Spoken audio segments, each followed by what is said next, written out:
नमस्कार साथियों, आप लोग कैसे हैं। उम्मीद करते हैं आप लोग बेहतर होंगे और अपने स्वास्थ्य पर ध्यान देते होंगे। आज हमको पढ़ना है इंडिया का साइज एंड लोकेशन, भारत का आकार और स्थिति। यह एक ज्योग्राफी का एक टॉपिक है।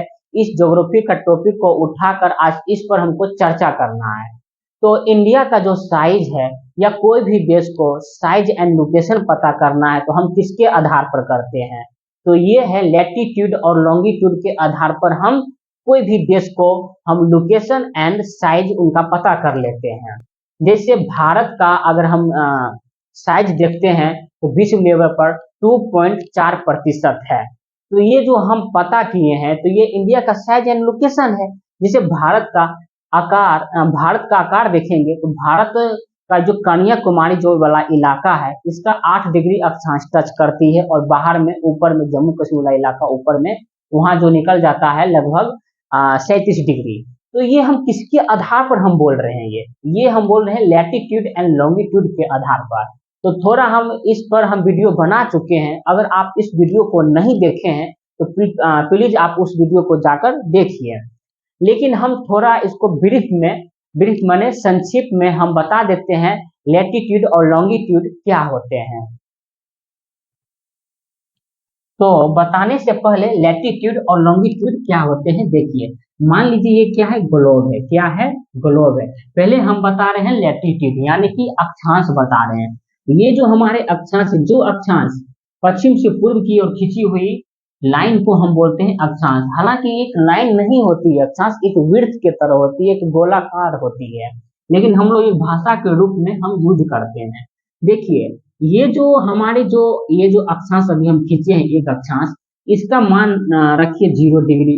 कितना है? 0 डिग्री, जिसको हम इंग्लिश 0 डिग्री, इसका कुछ का नाम भी होगा। ये तो अक्षांश है ना, इसका नाम है इक्वेटर लाइन। इक्वेटर लाइन को हम हिंदी में बोलते हैं भूमध्य रेखा या विषुवत रेखा।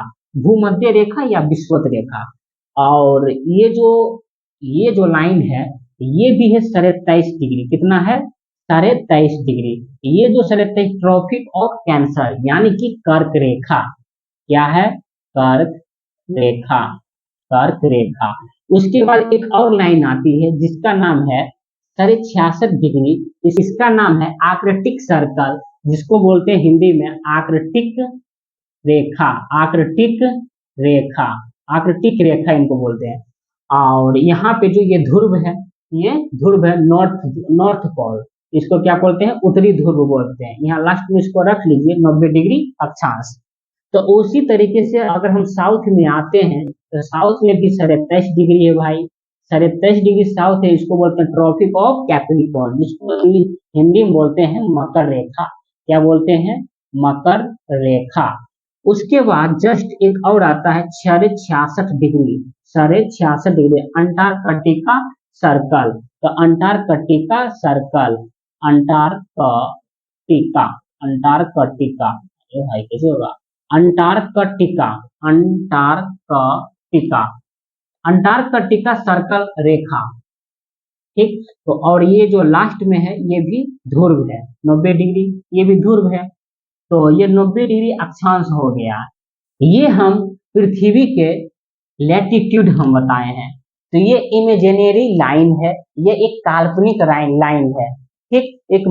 हम लोग, हमारे पास माइंड जो है सोचने समझने की क्षमता ज्यादा हो गया, हमको कोई जगह पता करना है तो हम काल्पनिक तौर पर एक लाइन हम बनाए हैं जिसका नाम है लैटिट्यूड और लॉन्गिट्यूड। ये वास्तविकता में कोई पृथ्वी पर ऐसा कोई लाइन है नहीं। ठीक, अगर हम देखते हैं तो। लेकिन एक मानव, ठीक, माइंड को जैसे जैसे विकास होता है उससे उसे एक इमेजिनरी करते हैं, काल्पनिक ये दुनिया में कुछ सोचते हैं तो उसके आधार पर ही हम चलते हैं। ठीक। तो ये हो गया क्या? लैटिट्यूड। लैटिट्यूड अगर हम भारत का आकार देखेंगे, ये तो मेरा जो ग्लोब पर हम लैटिट्यूड को हम दर्शाए हैं। अगर हमको कोई भी देश को साइज एंड लोकेशन पता करना है तो कैसे पता करना है? अब हम जानते हैं थोड़ा प्रैक्टिकल रूप से। जैसे भारत का अगर हम देखते हैं, देखिए ये जो भारत होगा, ये कर्क रेखा भारत के आधे भागों से गुजरती है, लगभग 8 राज्य से। कितने राज्यों से? 8 राज्य से। अब ये जो 8 नदियों से गुजरती है, तो ये जो लास्ट में शुरुआत में जो कन्याकुमारी वाला इलाका है, कितना डिग्री अक्षांश टच होता होगा? तो 8 डिग्री अक्षांश यहाँ पर टच होता है, और बाहर में कितना निकलता है? तो 37 डिग्री। कितना निकलता है? 37 डिग्री कुछ मिनट। तो ये 8 डिग्री और 37 डिग्री के बीच में इस पट्टी में हमारा भारत है। हो सकता है इस पट्टी के बीच में 8 डिग्री और 37 डिग्री के बीच में इस वाला पट्टी में हमारा जो भारत आ रहा है, ये तो हम पता कर लिए। क्या पता कर लिए? लोकेशन पता कर लिए। हमारा भारत जो है 8 डिग्री और 37 डिग्री अक्षांश के बीच में ही होगा, इसके अलावा और कहीं नहीं होगा। समझ रहे हैं बात को? इसके अलावा और कहीं नहीं होगा। तो हो सकता है केवल भारत भी नहीं और अदर भी कंट्री होगा। तो ये भारत का हम स्थिति इस चैप्टर में हमको पढ़ना है, इंडिया का साइज एंड लोकेशन। केवल हम भारत के बारे में पढ़ना है। अगर हम आप लोगों को मैपिंग क्लास करवाएंगे, तब उसमें हम सभी कंट्री के बारे में, ऑलमोस्ट कंट्री के बारे में, जो इम्पोर्टेंट कंट्री है उसके बारे में हमको साइज एंड लोकेशन पता करना है। अब देखिए, ये तो पता चल गया भाई, चलो ठीक है, ये 8 डिग्री पर टच होता है भारत और 37 डिग्री पर निकल जाता है, इस बात को हम मानते हैं, ठीक। लेकिन ये जो इधर है पूर्वी वाला भाग है, गुजरात वाला इलाका है, गुजरात वाला इलाका है, और इधर अरुणाचल प्रदेश वाला इलाका है, ये कितना टच होता होगा? ये तो हम ऐसे क्षैतिज वाला इलाका को पता किए ना, ऊर्ध्वाधर में कितना टच होता है, गुजरात वाला इलाका कितना टच होता है, बाहर कितना निकलता है अरुणाचल प्रदेश की तरफ। तो ये हमको पता करना कैसे? तो इसको पता करने के लिए लॉन्गिट्यूड को जाना पड़ेगा। लॉन्गिट्यूड का हिंदी होता है देशांतर को पता करना पड़ेगा। थोड़ा इसको हम मिटाता हूँ। अब हम समझाते हैं। सबसे पहले लॉन्गिट्यूड क्या होता है, लॉन्गिट्यूड क्या होता है, देशांतर क्या होता है। देखिए, ये जो वही बात, ये क्या है? हमारे ग्लोब है। इस ग्लोब पर ये तो हो गया लैटिट्यूड अक्षांश, ये 0 डिग्री हो गया। इसका बात अभी मेरा मामला क्लियर हो गया। अब हमको किसी भी पता करना है कि हमारा भारत कौन सा पट्टी में है अक्षांश के अनुसार, तो बोलेंगे जनाब 8 डिग्री और 37 डिग्री के बीच में इस पट्टी में हमारे भारत कहीं भी हो सकता है। और जब हम लॉन्गिट्यूड को पढ़ेंगे तो हम एक फिक्स जगह बताएंगे, इतने इतने के बीच में हमारा जो भारत है।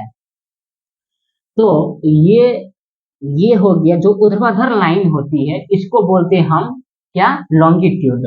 क्या बोलते हैं? देशांतर बोलते हैं। तो इस तरीके से देशांतर रेखाएं क्या है? देशांतर रेखाएं हैं। तो कितना है?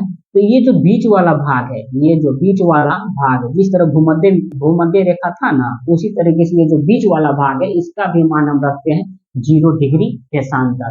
0 डिग्री देशांतर, ठीक। अब पता करना कि भारत कितना डिग्री अक्षांश पर टच हो रहा था? तो 8 डिग्री। कितना हो रहा था? 8 डिग्री भारत टच हो रहा था। कितना डिग्री बाहर निकल रहा था? 37 डिग्री। इतना बात तो हम जान रहे हैं। लेकिन 68 डिग्री देशांतर, 68 डिग्री देशांतर। और ये वाला जो भाग है भैया, ये वाला जो भाग है, इसको मान लीजिए कितना? 97 डिग्री देशांतर। 97 डिग्री देशांतर। कितना मान लेते हैं? 97 डिग्री देशांतर। तो ये अब हमको पता चल गया है कि देखो 8 डिग्री अक्षांश पर भारत टच हो रहा है और 37 डिग्री अक्षांश पर भारत निकल रहा है, और 68 डिग्री भारत भी देशांतर पर ये गुजरात वाला इलाका टच हो रहा है, और 97 डिग्री से बाहर निकल रहा है। जहां तक पढ़ाए हैं वहां तक मामला क्लियर है। तो इससे अब हम आगे बढ़ते हैं। देखिए, अब भारत की 2 विशेषता हम बताते हैं, क्योंकि बताना बहुत जरूरी हो गया है। ठीक, क्यों जरूरी हो गया है? थोड़ा देखिए, भारत विश्व की प्राचीनतम संस्कृतियों में से एक है। भारत पूरे विश्व में प्राचीनतम संस्कृतियों में से एक है। क्यों मानते हैं एक है? क्योंकि सबसे भारत एक अनोखा देश है। भारत को आप एक अगर विश्व में भी हम मैप में देखते हैं, भारत अलग से ही चमकता है। ठीक, ये जो भारत है प्राचीनतम संस्कृतियों में से एक है, क्योंकि भारत में बहुत सारे धर्म है। क्योंकि भारत में अगर भौगोलिक एरिया देखा जाए तो यहाँ पर पर्वत है, पठार है, मैदान है, कहीं गर्मी है, कहीं ठंडी है, ये भारत में ही देखा जा सकता है। ठीक, तो यहाँ के भारत की जलवायु को भी देखते हैं।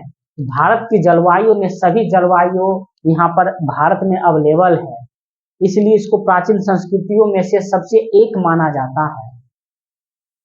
भारत की अगर हम विशेषता बताएंगे, जैसे हड़प्पा सभ्यता में, अगर हम हड़प्पा सभ्यता में जाते हैं तो नगर नियोजन व्यवस्था पूरी दुनिया में कहीं भी नहीं था, वहां पर मेरा हड़प्पा सभ्यता में। जल निकासी व्यवस्था, रोड नाली व्यवस्था, प्रशासन, ब्यूरोक्रेसी, मैनेजमेंट करने का तरीका हड़प्पा सभ्यता में भी आप देख सकते हैं। जब हम वैदिक काल में भी आते हैं, वैदिक काल में भी हम पूरे मैनेजमेंट का तरीका देखते हैं। हालांकि उसको एक हम धार्मिक ग्रंथ को लेकर नहीं चलते हैं, हम एक पढ़ाते हैं तो उनको हम इतिहास के अकॉर्डिंग पढ़ाते हैं। उस पर जो कौन सा थिंकर कौन क्या विचार दिए उसके अकॉर्डिंग हम पढ़ा रहे हैं, ना कि हम आपको धार्मिक ग्रंथ पढ़ा रहे हैं। मामला क्लियर है? हम ये नहीं बता रहे हैं कि आप ऋग्वेद पढ़िए, सामवेद पढ़िए, यजुर्वेद, अथर्ववेद पढ़िए, लेकिन इसमें क्या रस निकल रहा है वो पढ़िए, हम बता रहे हैं। सभी धर्म अपने अपने मामले में सही है। धर्म का सही अर्थ क्या होता है, हालांकि हम टॉपिक से बाहर जा रहे हैं। तो ये जो धर्म शब्द है, धर्म का क्या मतलब होता है, धर्म का वास्तविकता मतलब क्या होता है, ये अलग अलग सबका ओपिनियन होता है, लेकिन एक ही ओपिनियन सही है। धर्म का मतलब क्या है? धर्म का मतलब कर्तव्य से लिया गया है, अपने पालन से लिया गया। आपका जो कर्तव्य है, जो सत्य निष्ठा है, ईमानदारी है, उससे लिया गया है धर्म का मतलब। जो आप पूजा पाठ कर्म कांड देखते हैं, बलि प्रथा देखते हैं, धर्म के नाम पर किया जा रहा है, इसको हम धर्म नहीं बोलते हैं। ठीक, थोड़ा हम टॉपिक से बाहर चले गए हैं तो यहाँ पर हम नजर डालते हैं। तो ये भारत प्राचीनतम संस्कृतियों में से एक है, यही हम विशेषता बता रहे हैं। मौर्य एम्पायर में आएंगे, इसमें भी भारत संस्कृतियों में से एक है। सब हम दिखा देते हैं, जैसे 1857 की क्रांति में भारत एकजुट होकर, सभी धर्मों एकजुट, सभी कास्टों एकजुट होकर 1857 की क्रांति में अंग्रेजों पर वार करते हैं। हालांकि भले ही हम लोग असफल हो जाते हैं, लेकिन वो मेरा 1857 की क्रांति स्वतंत्रता संग्राम का सबसे बड़ा आंदोलन था भारतीय लोगों के लिए। अशोक के धम्म में भी एकजुटता की भावना है, एकता की भावना है। 1857 की क्रांति में भी हम देखते हैं तो वहां पर भी एकता की भावना देखने को मिलता है। इसलिए हम कहते हैं भारत प्राचीनतम संस्कृतियों में से एक है पूरे विश्व भर में। अंग्रेजों को आखिरकार में हम भगा दिए हैं, लेकिन आज भी हम लोग बहुत चीजों से वंचित है, जो आप लोग भली भांति जानते हैं। तो प्राचीनतम संस्कृतियों में से एक है। हम ज्योग्राफी पढ़ा रहे हैं, इंडिया का साइज एंड लोकेशन। मेरा जो भारत है इसका साइज एंड लोकेशन कहाँ है? ठीक, तो दूसरा है इसमें, पिछले 5 दशकों में भारत ने सामाजिक आर्थिक बहुमुखी उन्नति की है। पिछले 5 दशकों में, यानी कि अंग्रेज से जब से चले गए हैं और वर्तमान अभी तक 1947 में चले जाते हैं, 1950 में हमारे संविधान बनकर तैयार हो जाते हैं और पूरे देश भर में लागू हो जाते हैं, और अभी 2025 में हम लोग सामाजिक आर्थिक उन्नति किए हैं, लेकिन अभी भी बहुत सारे इलाकों को हम देखते हैं तो वहां पर सामाजिक और आर्थिक उन्नति नहीं हुआ है। वहां पर भी सामाजिक रूप से उसको भेदभाव किया जा रहा है, यूनिवर्सिटी में दाखिला नहीं हो रहा है। आप न्यूज़पेपर अगर आप पढ़ते हैं तो आप भली भांति जान सकते हैं। तो ये हम कह सकते हैं कि आज के समय में पिछले की तुलना में बहुत उन्नति की है, सामाजिक रूप से, आर्थिक रूप से, शैक्षणिक रूप से भी। शिक्षा का स्तर बढ़ा है, लेकिन सही शिक्षा का मायने अभी तक तो बहुत लोग कम जानते हैं। सही शिक्षा का मायने क्या होता है? अगर हम इस तरीके से बात बोलते हैं तो आप लोग न जाने किस तरह कमेंट कर देते हैं। बहुत सारे दर्शक भी है जो हमारे वीडियो पर कमेंट भी करते हैं, इनलॉजिकल बात करते हैं। तो अगर इस भारत को आप एक विकसित राष्ट्र रूप में देखना चाहते हैं तो हमको खुद महान बनना पड़ेगा। अगर भारत को रुचि कहने में महान रखते हो तो खुद महान बनो। अगर भारतीयता महानता ही नहीं है तो भारत कहाँ से महान होगा। इसलिए भारत को महान बनाना है। पढ़िए, लिखिए, समझिए, जो किताबी चीज में हम पढ़ते हैं उनका अपने लाइफ में उतारिए, तभी ये भारत आगे बढ़ सकता है, अन्यथा कभी नहीं बढ़ सकता है। सिर्फ हम किताबी भर सीमा, किताबी कीड़ा की तरह हम उसको पढ़ लेते हैं, जलवायु परिवर्तन से ये हो रहा है, अभी आप 2 मिनट 5 मिनट बाहर जाते तो आप गर्मी बर्दाश्त नहीं कर पाते हैं। ठीक, ये क्लाइमेट चेंज हो गया है। सिर्फ पेपर भर में लिखने भर से नहीं होता है कि जलवायु परिवर्तन से पेड़ पौधा लगा दो, ये लगा दो, ये लगा दो, ये कर दो, ये कर दो, सरकार ये नहीं कर रही है, ये नहीं कर रही है। अरे भाई, मेरा भी कुछ कर्तव्य बनता है, मैं भी कुछ करूं, और आप हम लोग भी एकजुट होकर करेंगे तभी ये हमारे देश सफल होंगे। चलिए हम अब टॉपिक पर आते हैं। इसमें है क्या दोस्तों, देखिए भारत जो है, भारत का जो आकार और स्थिति है, तो भारत के आकार 8 डिग्री अक्षांश पर टच होती है और 37 डिग्री अक्षांश पर निकल जाती है। 37 डिग्री अक्षांश पर निकल जाती है और 8 डिग्री और 37 डिग्री अक्षांश के बीच में ही हमारे भारत इस पट्टी में है। लेकिन अब भैया बताइएगा, ये भी बता दीजिए भारत एग्जैक्ट में है कहाँ, भारत आखिर उपस्थित है कहाँ पूरे विश्व में, कैसे ढूंढ लेंगे एक ही बार में हम। तो भारत को ढूंढना है अगर आपको तो ये 68 डिग्री अक्षांश, 68 डिग्री देशांतर, सॉरी 68 डिग्री देशांतर और 68 डिग्री 7 मिनट पर गुजरात वाला इलाका जो है यहाँ पर टच होती है, देशांतर, पूर्वी देशांतर है। और कितना पर निकलती है तो 97 डिग्री 25 मिनट, 97 डिग्री 25 मिनट। तो अब हम कह सकते हैं कि 8 डिग्री अक्षांश पर भारत अक्षांश पर टच होती है, 37 डिग्री अक्षांश पर उत्तरी गोलार्ध में निकल जाती है, और जो पश्चिमी वाला इलाका है 68 डिग्री देशांतर पर टच होती है और 97 डिग्री अक्षांश पर निकल जाती है। इसके बीच में ही हमारे भारत उपस्थित है, इसके बीच में ही, इसके बीच में अगर कोई कंट्री नहीं है, इसके बीच में मेरा जो भारत ही है। तो हम ये इस तरीके से हम पता कर सकते हैं। ठीक, अगर हम भारत का विश्व के अकॉर्डिंग देखेंगे तो हमारे विश्व के अकॉर्डिंग, वर्ल्ड के अनुसार भारत का जमीन कितना है, तो 2.4%, 2.4% भारत की भौगोलिक क्षेत्रफल है, 2.4%। अब सोचिए इतना ही 2.4%, हालांकि हम कह सकते हैं बहुत है, जमीन मेरे पास बहुत है, लेकिन भारत के पास जमीन बहुत है क्योंकि 2.4% आ रहा है विश्व में। लेकिन सोचने वाली बात यह हो जाती है कि जनसंख्या में 1 नंबर स्थान, नंबर 1 पर आ रहा है हमारा। अब बहुत से आदमी को मानना है कि कितना अच्छा है, 1 नंबर पर आ रहा है, तो नहीं भैया, बहुत ये खतरा का विषय बन गया है। जनसंख्या इतना तीव्र गति से बढ़ रही है इंडिया में, ये सोचने वाली बात हो गया। अगर जनसंख्या इस गति से हम बढ़ाते रह जाएंगे तो ये जो मेरा देश है ना,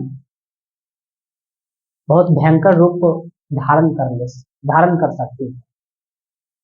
जनसंख्या को कंट्रोल करने के लिए, नियंत्रण करने के लिए सरकार भी अनेक प्रकार के प्रयास करते हैं, लेकिन असफल हो जाते हैं, उनका बात कोई मानता ही नहीं है। जैसे हमारे मोदी जी बोलते हैं हम दो हमारे दो, कहाँ कोई मान रहा है। अगर पीछे हम बहुत तो आदमी मान रहे हैं, लेकिन जो पिछले इलाका में अगर हम जाएंगे, ST इलाके में जाएंगे, तो वहां पर हम पाते हैं जनसंख्या वहां बहुत तीव्र गति से बढ़ा रही है। क्यों? क्योंकि वहां पर शिक्षित नहीं है। शिक्षित क्यों नहीं है, अब ये भी सोचने वाली बात आ जाती है। अगर कोई उसमें से, उस समाज से, उस सोसाइटी से कोई IAS ऑफिसर बन रहा है या कोई IPS अधिकारी बन रहा है, वो कहीं जा रहा है, वो अपने ड्यूटी पर तो जाएंगे, अपने एक छोटा सा फैमिली को लेकर वो चले जाते हैं और बहुत आईएएस ऑफिसर या आईपीएस अधिकारी या अन्य पदाधिकारी या छोटा सा भी जो हो जाते तो वो चले जाते हैं फैमिली को लेकर, वो अपने समाज को छोड़ देते हैं। वो सब लोग ये नहीं सोचते हैं कि ये जो मेरा समाज है, हम इसी समाज से आए हैं और ये जो समाज में इतना पिछड़ा है, अति पिछड़ा है, इस सबको हम आगे मेरा कर्तव्य बनता है, मेरा ये सबको आगे बढ़ाना, क्योंकि हम खुद आगे बढ़े हैं। कितना स्ट्रगल होगा, कितना संघर्ष होगा इस लाइफ में आगे बढ़ाने में, लेकिन नहीं, अपने सुविधा के अनुसार, छोटी सी नीड के, जरूरत आवश्यकता के अनुसार दूसरे शहरों में जाकर बस जाते हैं और अपने जो समाज है भूल भी जाते हैं बहुत लोग। लेकिन नहीं भूलना चाहिए। हम ये नहीं कह रहे कि सभी अधिकारी ऐसा ही करते हैं, मैं इस बात को मान रहा हूँ कि जो अधिकारी है, बहुत सारे अधिकारी करते हैं, कुछ अधिकारी नहीं करते हैं। ठीक, उसके बाद हम देखते हैं तो भारत का 2.4% ही भौगोलिक क्षेत्रफल है विश्व के अनुसार, और 32.8 लाख वर्ग किलोमीटर भारत का क्षेत्रफल है। 32,84,000 और कुछ है, इसे डाटा याद नहीं आ रहा है। डाटा आपको मायने नहीं रखता है, आपको कॉन्सेप्ट मायने रखता है। अगर आपको कॉन्सेप्ट क्लियर है तो सबकी दुनिया भी क्लियर हो जाना चाहिए। अगर कॉन्सेप्ट क्लियर नहीं है तो ये थोड़ा फैक्ट को, तथ्य को याद करना थोड़ा कम कीजिए, जो कॉन्सेप्ट होता है उनको समझिए। जैसे हम बताएं कि भारत का आकार किस किस तरह, अब इसके अकॉर्डिंग आप हम आपको सिर्फ इंडिया का साइज एंड लोकेशन बताएं तो आप एक चाइना को बताइए लोग इंडिया का साइज एंड लोकेशन, क्योंकि पड़ोसी देश है ना। आप पाकिस्तान को देखिए, पाकिस्तान कितने डिग्री अक्षांश पर टच हो रहा है, अब पाकिस्तान कितने डिग्री अक्षांश पर बाहर निकल रहा है, कितने देशांतर पर टच हो रहा है, कितने बाहर निकल रहा है। आप इस तरीके से देखिए, अमेरिका को देखिए, चाइना को देखिए। आप मैपिंग क्लास में, आपके पास वर्ल्ड मैप तो होगा ही, क्योंकि हम बोले हैं खरीदने के लिए, आपके पास है तो आप देख सकते हैं। जैसे मेरे पास हम बता रहे हैं, ये क्या है, मेरे पास ग्लोब है, तो हम इस ग्लोब में देखते रहते हैं। ये मैपिंग क्लास में हम आप लोगों को डिटेल से चर्चा करेंगे। तो ये जो हमारा जो भारत है, ये हम भारत का साइज एंड लोकेशन बताए हैं, और जो भारत का स्थलीय सीमा कितना है और समुद्री सीमा कितना है, और भारत का पड़ोसी देश क्या है। जैसे भारत का पड़ोसी देश की बात किया जाए, स्थलीय पड़ोसी देश का नाम बताइए। स्थलीय पड़ोसी देश का अगर हम नाम जानते हैं, स्थलीय पड़ोसी देश का अगर हम नाम जानते हैं, जैसे पाकिस्तान आ जाता है, अफगानिस्तान आ जाता है। अब आप पाकिस्तान और अफगानिस्तान को, अब ये भी आप पता कीजिए भारत के अकॉर्डिंग ये पश्चिम में है कि पूरब में है, ये उत्तर में है कि दक्षिण में है। इसके आधार पर आप मैपिंग तलाश कीजिए, आपको याद करने की जरूरत नहीं है। आप अगर मैप को देखते हैं तो आपको आकृति याद हो जाता है।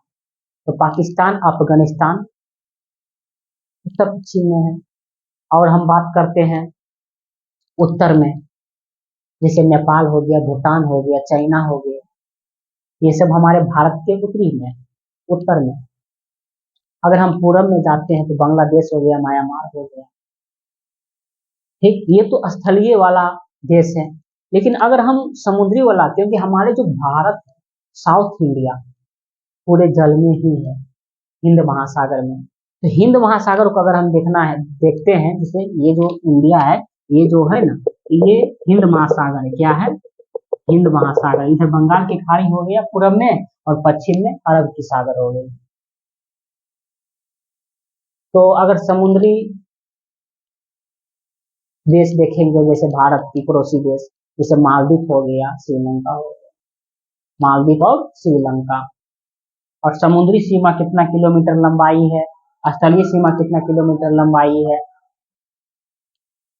एक हम लिख कर चार्ट के रूप में। तो हम देखते हैं भारत की स्थलीय सीमा। स्थलीय सीमा का कहने का मतलब दोस्त, स्थलीय सीमा का मतलब ये जो भारत की जो स्थलीय सीमा है, इसकी कितना लंबाई है, कितना किलोमीटर लंबाई है, इसको लगभग हम जोड़ेंगे स्थलीय सीमा की तो 15,200 किलोमीटर, 15,200 किलोमीटर स्थलीय सीमा की लंबाई है।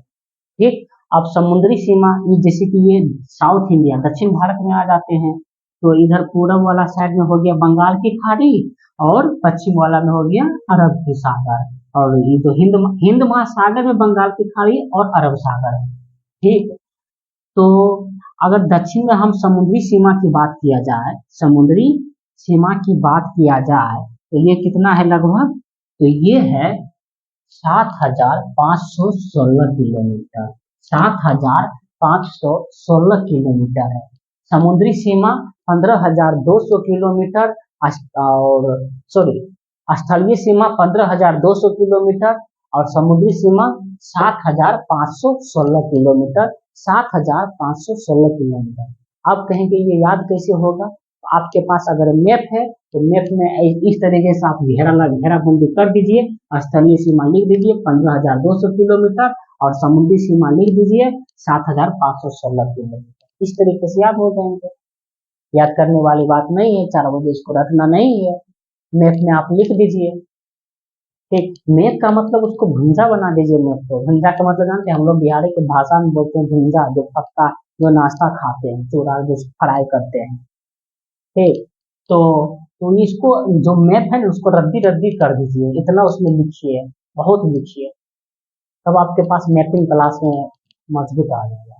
तो ये 15,200 किलोमीटर हो गया स्थलीय सीमा और समुद्री सीमा 7,516 किलोमीटर है। भारत की पड़ोसी देश, जैसे इधर हो गया भारत के पड़ोसी देश कौन कौन है? पाकिस्तान हो गया, अफगानिस्तान हो गया, चीन हो गया, नेपाल हो गया, भूटान हो गया, ये हमारे सिक्किम। ठीक, पूरे में जाएंगे तो बांग्लादेश हो गया, यहाँ पर बांग्लादेश है और इधर म्यांमार है। और दक्षिण में हम जाते हैं, भारत के दक्षिण जब हम जाते हैं, समुद्री पड़ोसी देश श्रीलंका और मालदीव है। ठीक, इतना बात तो हम जान चुके हैं। इधर हम लिखे भी हैं, देख लीजिए आप, भारत की पड़ोसी देश। ये जो श्रीलंका और मालदीव है ये समुद्री पड़ोसी देश है। क्लियर? उसके बाद देखिए दोस्तों, 82 डिग्री, जिस तरीके से हम पहले पढ़ा चुके हैं कि 0 डिग्री देशांतर से ग्रीनविच से पूरे विश्व भर में समय को निर्धारित किया गया। ठीक, और भारत का समय लगभग 5.5 घंटा आगे है ग्रीनविच से। ग्रीनविच से 5.5 घंटा आगे है, क्योंकि पूरब में समय बढ़ता है और पश्चिम में समय घटता है। अगर इसको थोड़ा और नॉलेज लेना है तो वीडियो जाकर देख लीजिए, लैटिट्यूड एंड लॉन्गिट्यूड होगा, हम डिस्क्रिप्शन में डाल देते हैं वीडियो का लिंक। तो 82 डिग्री से हमारे भारत का समय को निर्धारित किया गया है। कितना? 82 डिग्री से, देशांतर से, पूर्वी देशांतर। ठीक, तो ये 82 डिग्री से देशांतर से ये पूरे समय को निर्धारित किया गया है। तो पूरब में सूर्य उगती है, तो उगती नहीं है सूर्य, हमेशा ये बात थोड़ा क्लियर कर सकती है वही वीडियो में। तो ये जो 82 डिग्री देशांतर है और यहाँ का समय और यहाँ का समय, अरुणाचल प्रदेश और गुजरात का समय 2 घंटा आगे है। कितना घंटा आगे भैया? 2 घंटा आगे है गुजरात से। इसलिए भारत में कभी कभी मांग होता है कि भारत के पास 2 मानक समय होना चाहिए। अगर मान लीजिए यहाँ पर 4 बज रहा है तो यहाँ पर 6 बज रहा है। 6 टाइम तो एक ही है। टाइम का मतलब है कि पूरे भारत में मैनेजमेंट, जैसे अभी मान लीजिए अभी 3 बज रहा है, शाम में कि 5 बज रहा है, तो पूरे इंडिया में 5 ही बज रहा है। लेकिन थोड़ा सूर्यों को बोलते हैं ना कि जैसे आप लोग कहते होंगे, अगर आपके फैमिली में से कोई बाहर चले जाती है, जैसे गुजरात जाते हैं या कुछ कमाने के लिए भी जाते हैं या कुछ अदर नौकरी के लिए भी जाते हैं, अगर उनको जॉब है तो वहाँ उसका है तो वो जॉब कर रहे हैं, तो ये भी हो सकता है। अगर उससे पूछेंगे हमारे बिहार में सूर्य डूब गलो, तो उधर कहेगा क्या, अभी तो सूर्य उगले है, अभी नहीं डूबा है सूर्य। इसका कहने का मतलब क्या है? ये देशांतर का फर्क है। पूरब में सूर्य जल्दी उगता भी है और डूबता भी है। अगर मान लीजिए बिहार में 5, मान लीजिए अभी 6 बजता होगा, तो ये 6 जब बज रहा है तो अभी बिहार में सूर्य डूब गया है, सूर्य अस्त हो गया है, क्या हो गया, डूब गया, नहीं सूर्य अस्त हो गया है तो जरूरी नहीं है गुजरातों में सूर्य अस्त होगा, समय एक ही है, लेकिन सूर्य का जो कंडीशन होता है, जो दिन का कंडीशन होता है, वो थोड़ा उसमें फर्क हो जाता है। समझ रहे हैं बात को, बस यही बात है। और हमारा जो भारत है उत्तरी गोलार्ध में स्थित है, उत्तर पूर्व गोलार्ध में स्थित है। लैटिट्यूड और लॉन्गिट्यूड भी इस वीडियो में हम पढ़ाए हैं, थोड़ा झलक दिए हैं। इस वीडियो को पूरे देखने के लिए आपको तहे दिल से धन्यवाद। नेक्स्ट वीडियो में मिलते हैं।